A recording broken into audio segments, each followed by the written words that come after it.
Trade is what makes the world go round. It's what we buy, what we sell. It's crucial for our economy, for our place in the world, and it's increasingly important in global politics.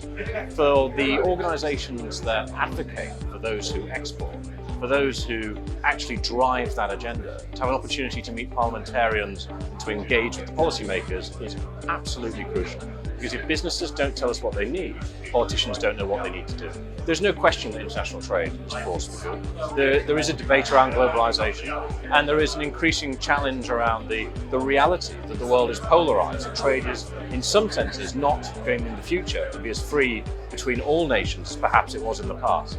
Well, what that fundamentally means is that trade between our allies, between those who share our values, takes on an even greater importance. If we don't trade, particularly for the UK as a small but extraordinarily successful island nation, then we won't have as successful and as worthwhile and influential a future in the world as we've had in the past. I think the UK overall has been a really significant force for good in world history. If we're going to continue to do that, much of what we're going to do is going to be through our trading relationships and the values as well as the goods that we export through those agreements and those relationships with other nations.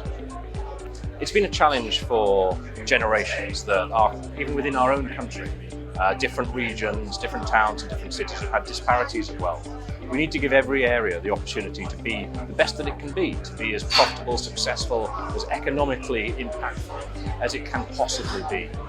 To do that, we need to reduce the barriers to trade, we need to open up the opportunities of new markets, and initiatives like free ports drive to areas that really need it, the sort of investment that they need in order to succeed. But also creating jobs with that, development, infrastructure development, that what can surround that and come with that is really very, very impactful. I'm from Teesside.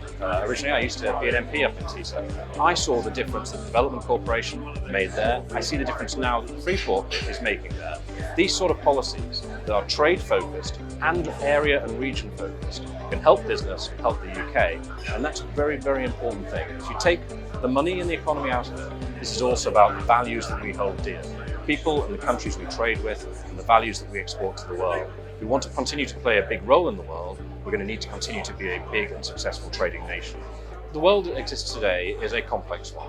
I want to see trade barriers brought down. I want to see it easier to do trade with our friends and neighbours and countries that share our values. But the truth is that people need to know how to do it. They need to have the confidence to do it, and then they have the confidence to try. They need to be supported to deliver, to be able to export, to be able to trade, to be able to build those commercial, financial relationships for the long term. Having an education in that space, having somewhere to go that is a resource so that companies that want to dip their toes into the export market or want to expand what they're already doing successfully into new markets, having somewhere they can go and people they can talk to is absolutely, ultimately crucial. And that's why events like this matter and the work that organisations like you do matter as well.